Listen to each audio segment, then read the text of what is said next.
Good morning students. Last time हम लोग quadratic equations के बारे में क्वाड्रेटिक फंक्शंस के बारे में पढ़ रहे थे एंड हमने क्वाड्रेटिक फंक्शंस को दो पार्ट में डिवाइड किया गया था on the basis of types of coefficients. First, अगर किसी क्वाड्रेटिक फंक्शंस का या किसी पॉलिनोमियल का कोफिशिएंट्स रियल नंबर होता था तो उसे रियल पॉलिनोमियल कहा गया, एंड किसी पॉलिनोमियल का अगर कोफिशिएंट्स कॉम्प्लेक्स नंबर हो तो उसे कॉम्प्लेक्स पॉलिनोमियल कहा गया। स्टूडेंट्स, हमें इस चैप्टर में सिर्फ रियल पॉलिनोमियल के बारे में पढ़ना है। सो स्टूडेंट्स, हम लोग क्वाड्रेटिक पॉलिनोमियल को कुछ इस तरह से लिख सकते हैं। क्वाड्रेटिक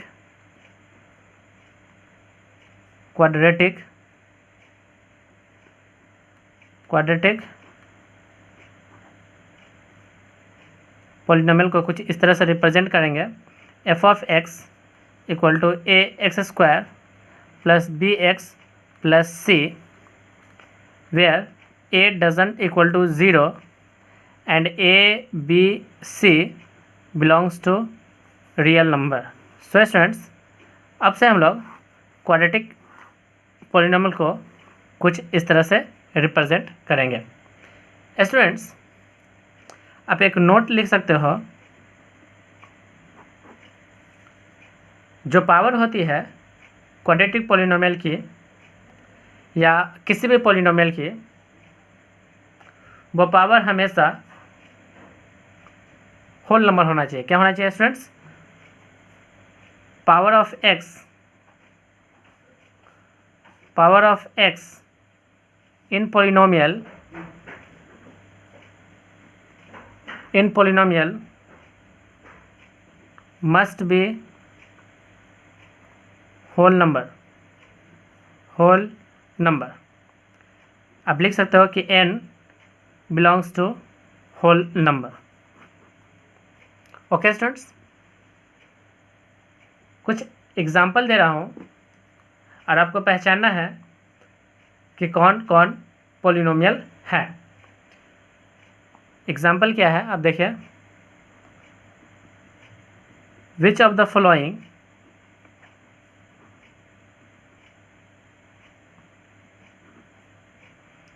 इज पॉलिनोमियल और नॉट। इनमें से कौन पॉलिनोमियल है या कौन नहीं है। For example, x to the power 15 plus 2। Second example, x to the power 4 plus x to the power 1/3 plus 2। Example number third, x cube minus ix plus 4। Example number 4, x square plus x to the power -1 plus 2। Students, ये 4 example आपको दिए गए हैं। इनमें से पहचानना है कौन पॉलिनोमियल है और कौन पॉलिनोमियल नहीं है। स्टूडेंट्स, आप पहले एग्जांपल में देख सकते हैं द कोफिशिएंट्स क्या होना चाहिए किसी यानी पॉलिनोमियल होने के लिए।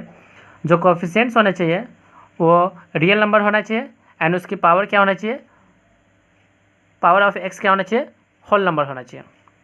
तो आप देख सकते हैं पहले एग्जाम्पल में जो कोफिशिएंट्स है वो रियल नंबर है and the power of x क्या है,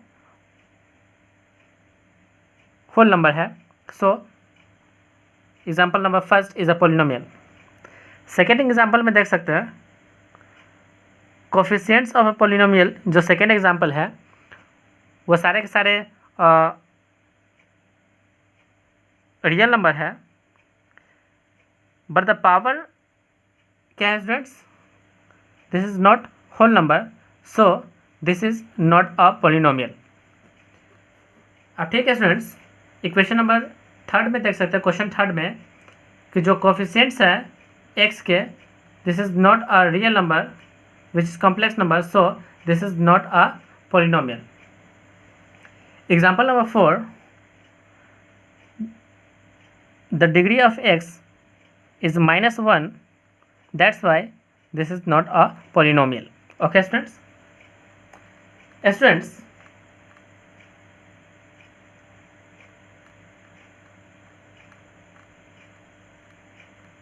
a quadratic function can be written as f of x equal to ax square plus bx plus c.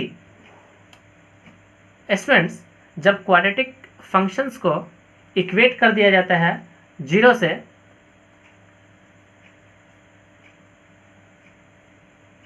then it is called quadratic equation.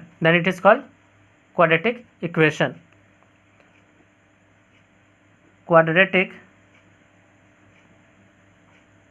equation. Students, if quadratic function is equated to zero, if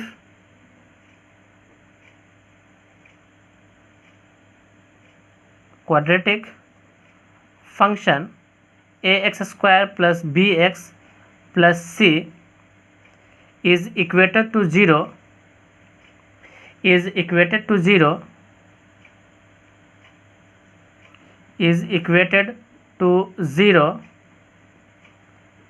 then it is called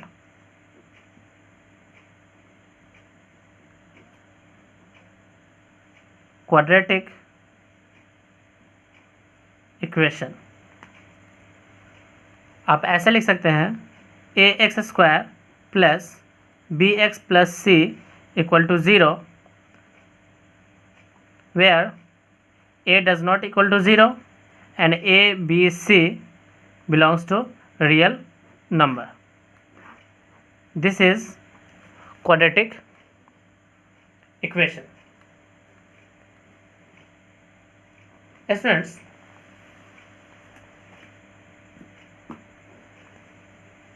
दो term होते हैं, one is zeros and other is roots. दो term है students, first is zeros and other is roots. Students, zeros are the value on which polynomial becomes zero. यानी zeros are the values of x on which polynomial becomes zero. Value of x on which polynomial function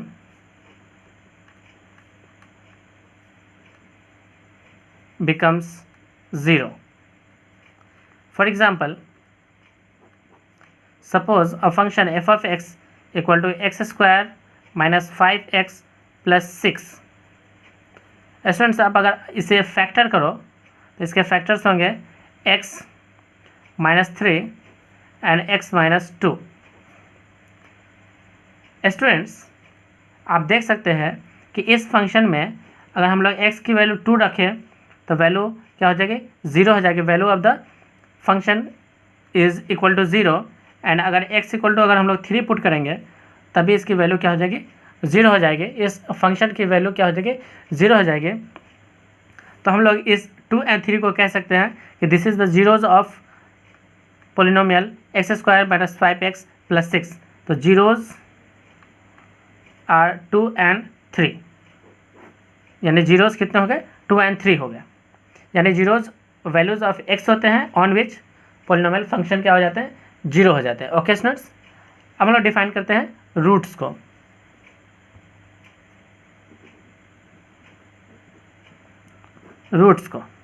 students,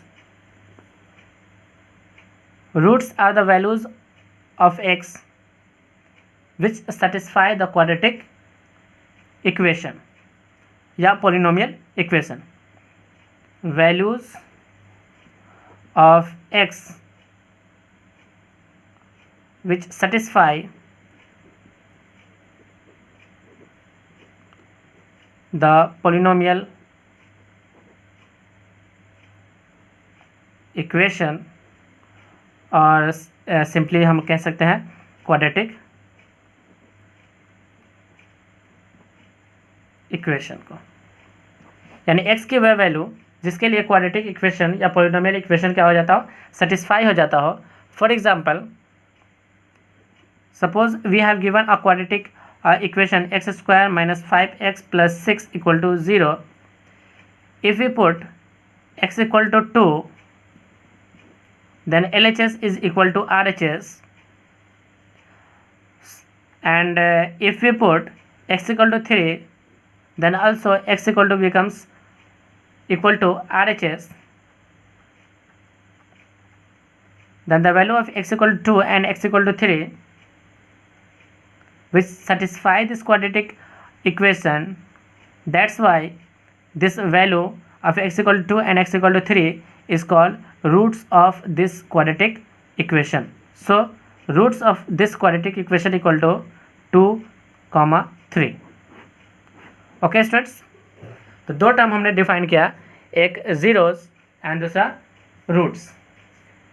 zeros क्या होता है students? X की वो value जिसके लिए polynomial function क्या हो जाता हो, जीरो हो जाता हो, एंड रूट्स एक्स की वो वैल्यू होती है जिसके लिए पॉलिनोमियल इक्वेशन सेटिस्फाई हो जाती है। ओके स्टूडेंट्स, एक फंडामेंटल थ्योरम होती है अलजेब्रा की, या ऐसे कह सकते हैं fundamental theorem of algebra. Students, हम लोग डिफाइन करते हैं फंडामेंटल थ्योरम ऑफ अलजेब्रा को। Fundamental theorem of algebra. Students, fundamental theorem of algebra का क्या मतलब हुआ? सपोज कीजिए कि हमें कोई क्वाड्रेटिक फंक्शन दिया हो जिसकी डिग्री कितनी हो, 2 हो। तो स्टूडेंट्स, उस क्वाड्रेटिक इक्वेशन के जीरोस भी 2 होंगे। अगर हमें कोई क्वाड्रेटिक इक्वेशन दिया हो, क्वाड्रेटिक इक्वेशन मीन्स उसकी डिग्री कितनी हो गई, 2 हो गई, देन उसके रूट्स भी स्टूडेंट्स कितने होंगे, 2 होंगे। कहने का मतलब ये हुआ कि जितने डिग्री का इक्वेशन होगा उतने ही अगर हमें रूट्स मिलते हैं, then this is called fundamental theorem of algebra. तो स्टूडेंट्स, आप इसे लिख सकते हैं, every n degree polynomial, every n degree polynomial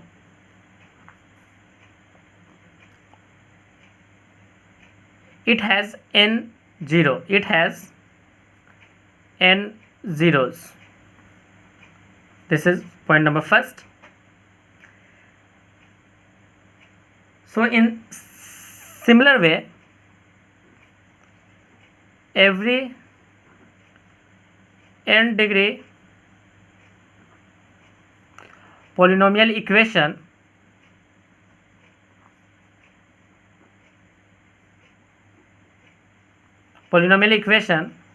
has n roots.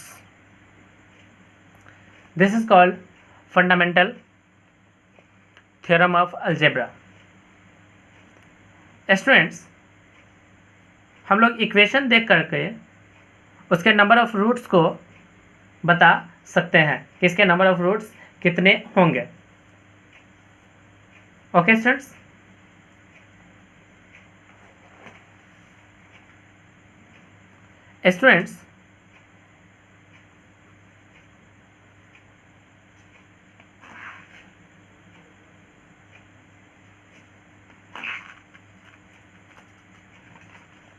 अब हम लोग स्टूडेंट्स नेक्स्ट टॉपिक हमारे पास क्या है, graph of quadratic function, graph of quadratic function. Students, graph of quadratic function से पहले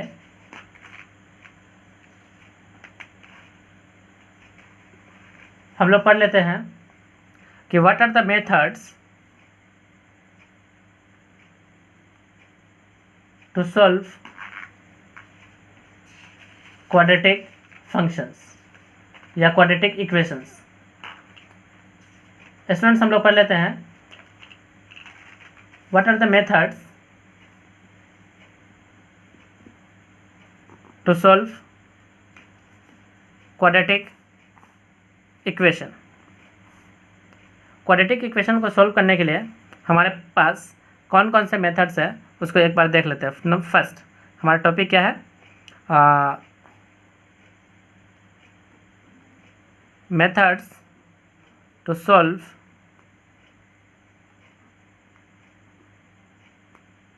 quadratic equation. Suppose students, we have given a quadratic equation ax square plus bx plus c equal to 0, where a doesn't equal to 0 and a comma b comma c belongs to real number. This quadratic equation can be solved by three methods.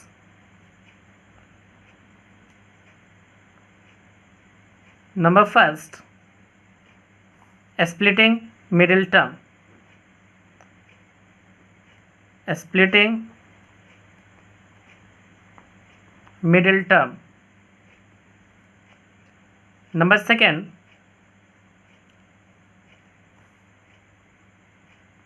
by completing perfect square.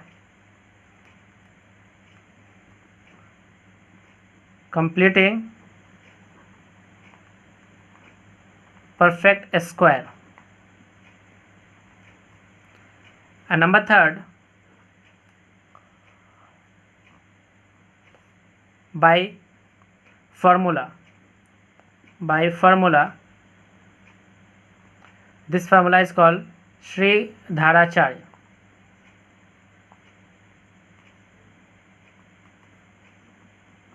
Shridharacharya formula. Students, किसी भी polynomial quadratic equation को इन तीन method से solve किया जा सकता है। Solve करने का मतलब हुआ कि x की वैल्यू को फाइंड आउट करना। To solve quadratic equation means to find the value of x। To solve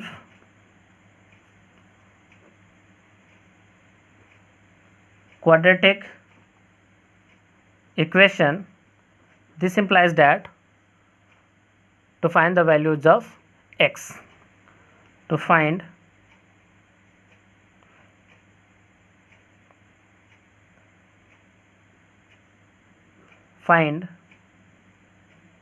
values of x। किसी भी क्वाड्रेटिक इक्वेशन को सॉल्व करने का मतलब हुआ उसके x की वैल्यूज़ को फाइंड आउट करना। स्टूडेंट्स, हम लोग एक एक एग्जाम्पल को देख सकते हैं। Example number first, F of x, या ऐसे कह सकते हैं कोई पॉलिनोमियल क्वाड्रेटिक इक्वेशन हमें दिया हुआ है। सपोज कीजिए x square minus 5x plus 6 equal to 0। इस क्वाड्रेटिक इक्वेशन को हमें सॉल्व करना है by using splitting middle term. हमें इसे सॉल्व करना है by splitting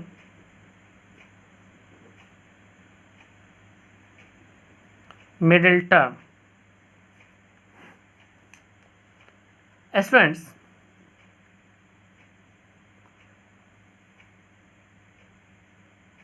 splitting middle term methods में हमें क्या करना है? सबसे पहले coefficients of x square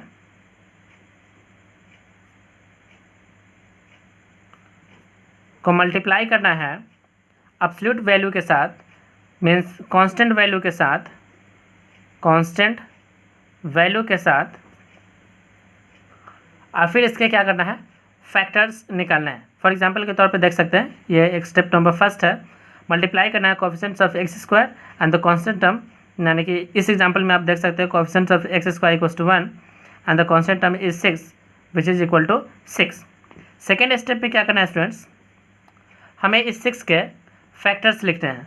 the factors of 6 क्या हो सकता है, देखिए स्टूडेंट्स, 2 से डिवीजन करने पे ये 3, तो इसके कितने फैक्टर्स हो गए स्टूडेंट्स, 2, यानी 2 एंड 3। इन दो फैक्टर्स को या तो ऐड करने से या तो सब्ट्रैक्ट करने से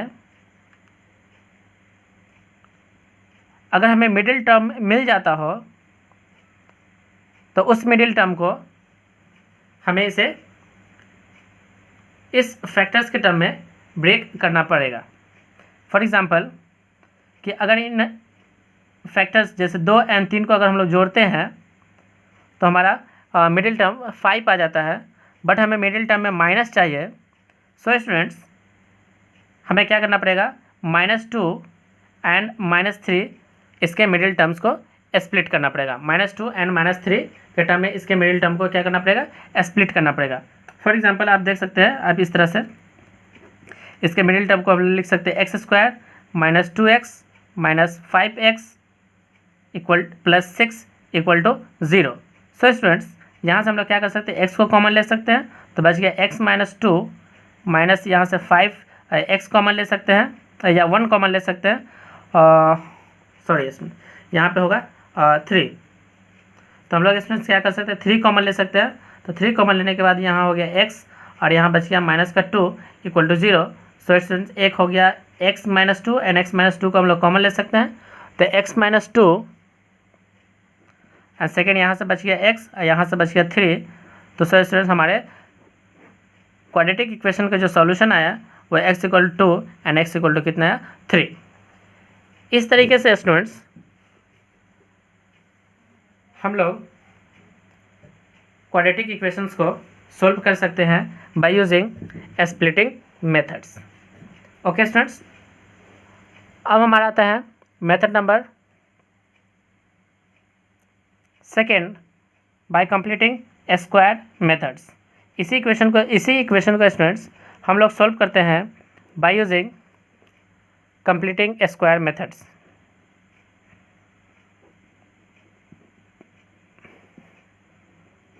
completing square methods students, completing square methods apply करने के लिए हमें सबसे पहले लीडिंग कोफिशिएंट्स को 1 करना पड़ेगा। So students here x² -5x + 6 equal to 0, but यहाँ ऑलरेडी कोफिशिएंट्स ऑफ x² कितना है, 1 है, लीडिंग कोफिशिएंट्स 1 है। अब स्टूडेंट्स हमें क्या करना पड़ेगा, मिडिल टर्म की वैल्यू को हाफ करना पड़ेगा। हाफ करने से कितना हो गया, 5/2। कितना हो गया स्टूडेंट्स, 5/2।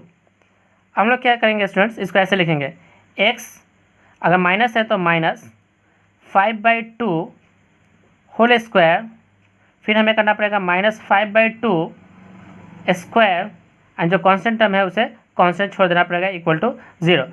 इस तरह से ये हमारा कंप्लीटिंग स्क्वायर यानी परफेक्ट स्क्वायर हमने बना दिया। अगर इसे हम लोग सॉल्व करेंगे तो हमारा आंसर जो होगा x equal to and x equal to 3 आएगा। ओके स्टूडेंट्स, और भी आप एग्जांपल देख सकते हैं। फॉर एग्जांपल x² या 2x² + 11x + 3 इक्वल टू 0, हमें इसे परफेक्ट स्क्वायर बनाना हो तो सबसे पहले कोफिशिएंट्स ऑफ मिडिल टर्म को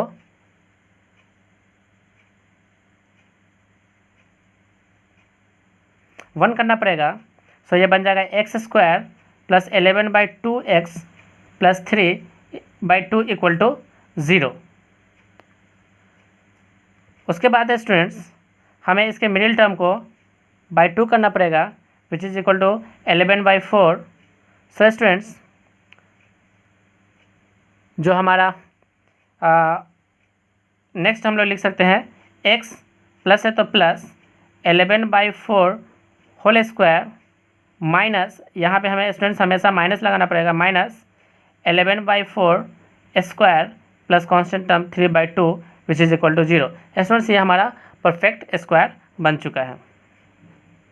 इसे ही कहा जाता है completing square methods. Okay students,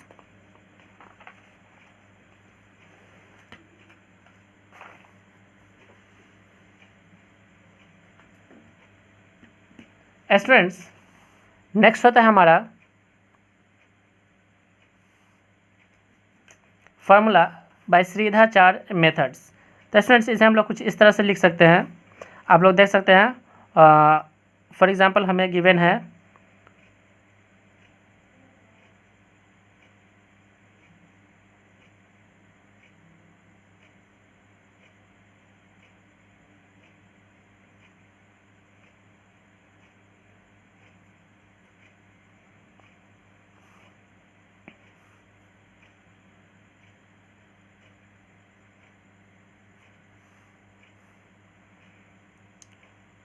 ax² plus bx plus c equal to 0। Students अगर हम लोग इसे परफेक्ट स्क्वायर बनाएं तो सबसे पहले हमें इसके कोफिशिएंट्स को यानी x² के कोफिशिएंट्स को क्या करना पड़ेगा, 1 बनाना पड़ेगा। तो हम लोग ऐसे लिख सकते हैं x² plus b/ax plus c/a equal to 0। Okay students, इसे परफेक्ट स्क्वायर बनाने के लिए इस मिडिल टर्म को हमें बाई 2 करना पड़ेगा, यानी b/2a। तो स्टूडेंट्स हम लोग लिख सकते हैं x plus b/2a whole square minus b/2a square plus c/a which is equal to 0। Students इसे अगर हम लोग फर्दर सिंप्लीफाई करें तो ये बन जाएगा x plus b/2a whole square minus b²/4a², और इससे हम लिख सकते हैं स्टूडेंट्स प्लस, और हम लोग स्टूडेंट्स 4a से मल्टीप्लाई कर दें एंड 4a से अगर डिवाइड कर दें तो ये बन जाएगा 4a² which is equal to 0। Students हम लोग लिख सकते हैं x plus b/2a whole square minus, या स्टूडेंट्स इस पूरे टर्म को हम लोग इक्वल के उस साइड ले जाए तो equal to b² divide by 4a² minus 4ac divided by 4a²। अगर स्टूडेंट्स इसका एलसीएम ले लें 4a² तो ये बन जाएगा b² माइनस का 4ac। तो स्टूडेंट्स यहाँ रहा हमारा x plus b divided by 2a whole square. Students इस टर्म जो लिखा हुआ है b² माइनस 4ac इसे हम लोग d कहते हैं। हम लोग सपोज कर लिए कि ये क्या लिखा हुआ है d, and this value d is called discriminant of quadratic equation. Discriminant of quadratic equation can be represented by the symbol d and which is equal to b² minus 4ac। b² यानी coefficients of x का square minus 4 into coefficients of x² into constant term.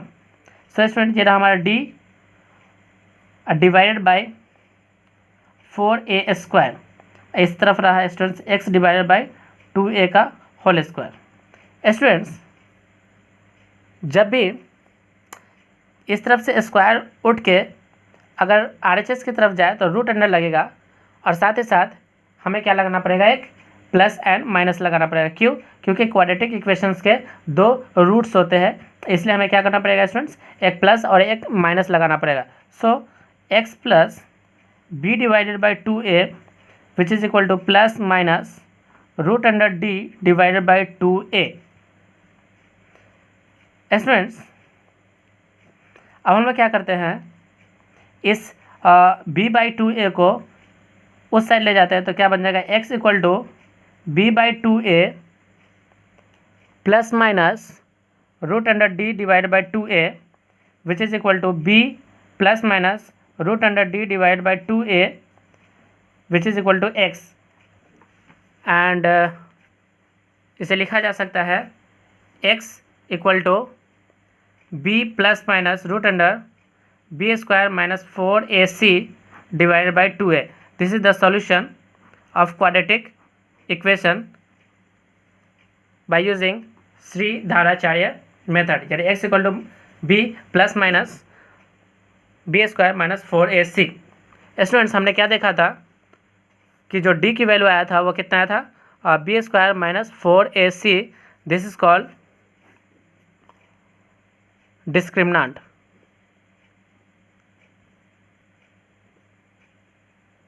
Of quadratic